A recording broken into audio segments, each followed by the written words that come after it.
Video में हम जो आपका डीबीटी का एग्जाम है जिसके लिए जस्ट फॉर्म रिलीज किया गया है 10th ऑफ मार्च को, उस फॉर्म से रिलेटेड जितने भी की पॉइंट्स है उसके बारे में हम डिस्कस करने वाले हैं।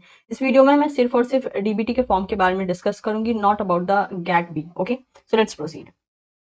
सबसे पहले हम डेट को देख लेते हैं।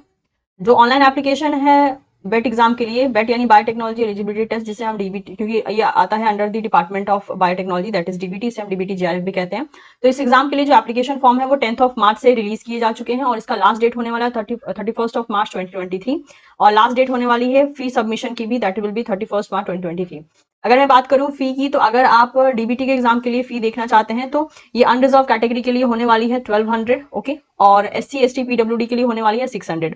और अगर आप गैट बी और डीबीटी दोनों का फॉर्म एक साथ भरना चाहते हैं तो अनरिजर्व OBC EWS कैटेगरी के लिए होगी ये 2400 और SC ST PWD के लिए ये होगी 1200। अच्छा, मेक श्योर डीबीटी का जो अनरिजर्व कैटेगरी है दैट इज जनरल, OBC और EWS, इन सभी के लिए फी होगी वो होगी 1200 की।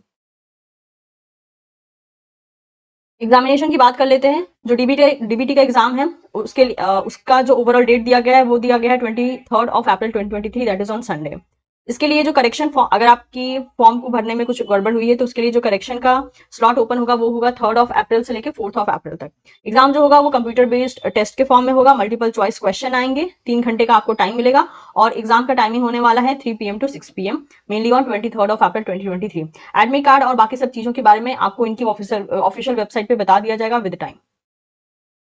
फॉर्म को आपको ऑनलाइन मोड में ही फिल करना है। अगर आप डीबीटी के लिए अप्लाई करना चाहते हो तो भी ऑनलाइन मोड पे फिल करना है, गैट बी के लिए अप्लाई करना चाहते हो तो भी सेम प्रोसेस, एंड दोनों के लिए अप्लाई करना चाहते हो तो भी सेम प्रोसेस होगा। मेक श्योर मैं ऑलरेडी एक वीडियो बना चुकी हूँ जिससे मैंने बात किया है कि किसका फॉर्म भरे, गैट बी का फॉर्म भरे या डीबीटी का फॉर्म भरे और क्यों, उसके बारे में जो है हमने उस वीडियो में डिस्कस किया, तो उसे आप जरूर देख लें।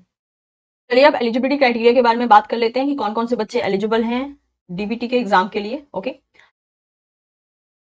तो सबसे पहले अगर मैं एकेडमिक क्वालिफिकेशन की बात करूं तो अगर आपने बैचलर किया हुआ है दैट इज BE, BTech या MBBS, या आपने मास्टर किया हुआ है from that is mainly the MSc, MTech, MVSc, M Pharma, integrated MSc or MTech in any discipline of biotechnology, life science such as biomedical, bioinformatics, biochemistry, biophysics, botany, chemistry, computational biology, genetics, microbiology, zoology or any other allied areas of biology or life sciences are eligible।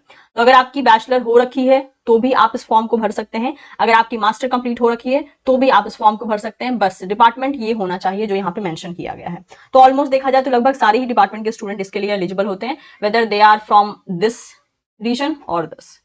Next, candidates admitted in any of the MSc, MTech, MVSc, MSc Agri program supported under the DBT postgraduate teaching program shall be eligible to apply।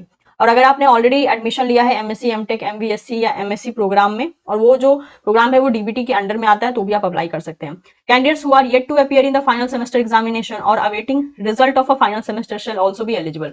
और अगर आप last year के student हैं और आप अपने last year का या लास्ट सेमेस्टर का एग्जाम अभी नहीं दिए हैं, देने वाले हैं, तो भी आप अप्लाई कर सकते हैं। फाइनल सेमेस्टर के जो स्टूडेंट है वो भी अप्लाई कर सकते हैं, वो लोग भी एलिजिबल हैं, लेकिन आपको रिजल्ट अवेटेड कैटेगरी का सर्टिफिकेट साइन करवाना होगा। अब एलिजिबिलिटी के तौर पे मार्क्स को देख लेते हैं। Minimum 60% marks for the general, EWS और OBC कैटेगरी। अगर आपका जनरल कैटेगरी है, EWS है, OBC है, तो इन कैटेगरी के स्टूडेंट्स का 60% मार्क्स होना चाहिए and 55% marks for SC ST and PWD student on a aggregate.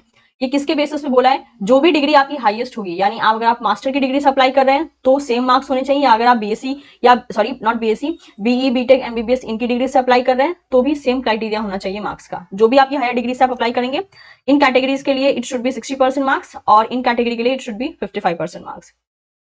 As limit की बात कर लेते हैं। Up to 28 years of age age on the last date of application for the general EWS category.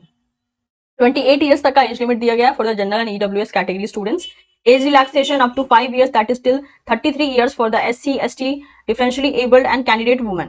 और इसके अलावा SC ST PWD student as well as women candidates के लिए, चाहे वो वुमेन कैंडिडेट्स किसी भी कैटेगरी के हों, उनके लिए 5 year का रिलैक्सेशन है, यानी आपके लिए जो एज लिमिट है वो है up to 33 years and up to 3 years that is till 31 years for OBC NCL candidates. और OBC NCL के लिए ये 3 year का रिलैक्सेशन दे रहे हैं, यानी अप टू आप 31 years अप्लाई कर सकते हैं।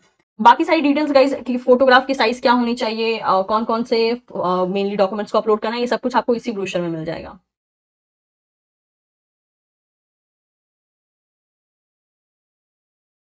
ओके, अब एग्जाम का जरा फॉर्मेट देख लेते हैं। मेक श्योर एग्जाम जो है सीबीटी मोड में ही होगा, कंप्यूटर बेस्ड टेस्ट के फॉर्म में होगा। और एग्जाम में आपको 2 सेक्शन मिलेंगे, मेनली डीबीटी की हम बात करते हैं तो section A and section B. Section A में general science, mathematics, chemistry, general aptitude, analytical, quantitative ability and general biotechnology मिलेगी, जिसमें नंबर ऑफ क्वेश्चन होंगे 50 और number of question to be attempted that will be 50। Marks आपको मिलेंगे total, हर एक question 3 marks का होगा, जिसकी वजह से आपको पार्टी जो है टोटल 150 मार्क्स देगा। सेक्शन बी जो है वो स्पेसिफिक एरियाज होंगे बायोटेक्नोलॉजी के as per the syllabus given. Total जो क्वेश्चन होंगे वो होंगे 150, आपको एनी 50 करना होगा, जिसके लिए आपको टोटल 150 मार्क्स मिलेगा। तो टोटल नंबर ऑफ जो क्वेश्चन आपको मिलेंगे पेपर में वो होगा 200, 100 करना होगा, लेकिन स्पेसिफिक सेक्शन ए में 50 में से 50 करना होगा और सेक्शन बी में जो है 150 में से 50 करना होगा। और टोटल जो मार्क्स आउट ऑफ जो मार्क्स आपको रहेगा वो होगा 300, आउट ऑफ 300 आपकी स्कोरिंग होगी। अगर आपको सिलेबस के बारे में जानना है तो सिलेबस जो है इस लिंक पे आप क्लिक करेंगे तो आपको सिलेबस मिल जाएगा, सिलेबस अपलोडेड है, आप वहां से डाउनलोड कर सकते हैं। मेक श्योर मैंने जो है पहले ही डीबीटी वर्सेस सीएसआर के सिलेबस को कंपेयर किया हुआ है, ठीक है। आप चाहें तो इस वीडियो को जरूर देख सकते हैं, ये भी टीचिंग पाठशाला पे ही अवेलेबल है। इससे आपको एक रफ आइडिया मिलेगा कि कितना परसेंट सीएसआर का सिलेबस डीबीटी के साथ मैच कर रहा है और कितना आपको एक्स्ट्रा पढ़ना है। वो वीडियो आपको टीचिंग पाठशाला पे ही मिलेगी या फिर मैं आई बटन में भी दे दूंगी इस वीडियो के। और वेबसाइट है ये, इस पे विजिट करके आपको सिलेबस मिल जाएगा। मीडियम ऑफ एग्जामिनेशन यानी जो पेपर का लैंग्वेज होगा, मेक श्योर वो सिर्फ और सिर्फ इंग्लिश में ही आएगा, हिंदी में पेपर नहीं आएगा। तो सेक्शन ए में जो आपको दिया जाएगा वो होगा 50 क्वेश्चन जो कि कंपलसरी होंगे, ठीक है, जिसमें आएंगे आपके general science, mathematics, chemistry, general aptitude, analytical, quantitative ability, general biotechnology. Each question 3 marks carry करेगा। There will be negative marks and for each incorrect 1 marks will be deducted. यानी अगर आप सही करते हो तो आपको +1 मिलेगा और गलत करते हो तो -1 हो जाएगा, ओके। और अनआंसर जो क्वेश्चन होंगे उसके लिए आपको 0 मार्क्स अलॉट किए जाएगा। सेक्शन बी में टोटल 150 क्वेश्चन आएंगे, आपको एनी 50 क्वेश्चन करने होंगे, हर एक क्वेश्चन +3 मार्क्स देगा और अगर आप गलत करते हो तो -1 डिडक्ट होगा, ओके। ये हो गया overall marking scheme for the DBT 2023 exam. बाकी चीजों के बारे में मैं बता चुकी हूँ कि जो एग्जाम का ड्यूरेशन होगा वो 3 आवर्स का होगा। एग्जाम की डेट 23 अप्रैल 2023 डिसाइड की गई है, दैट इज ऑन संडे, और टाइमिंग होगा 3 PM to 6 PM। Guys, so with this we are done for the main points जो कि मेंशन थे अबाउट द डीबीटी 2023 एग्जामिनेशन। काफी बच्चे रिक्वेस्ट कर रहे थे कि की पॉइंट्स के बारे में डिस्कस कर दीजिए, जो मेन पॉइंट्स हैं। तो डीबीटी 2023 के लिए जो भी मेन एलिजिबिलिटी क्राइटेरिया थी, एज क्राइटेरिया था, एग्जाम पैटर्न, पेपर पैटर्न, उसको हमने इसमें डिस्कस कर लिया। बाकी सारे रूल्स एंड रेगुलेशन वही है जो कि जनरली हर साल रहते हैं। आपको इस ब्रोशर को पढ़ना है, कितने साइज का फोटोग्राफ बोला है, कौन कौन से डॉक्यूमेंट बोले हैं, किस फॉर्म में अपलोड करना है, कैसे लॉग इन करना है एंड एवरीथिंग। और मेक श्योर टाइमली जो है इनकी वेबसाइट पे आप जो है विजिट करते रहिएगा ताकि आपको सारी इन्फॉर्मेशन टाइमली मिल सके। Thank you so much everyone. Video informative लगा हो तो इसे आप अपने दोस्तों के साथ भी शेयर कर सकते हैं and don't forget to subscribe teaching Pathshala. Thank you so much.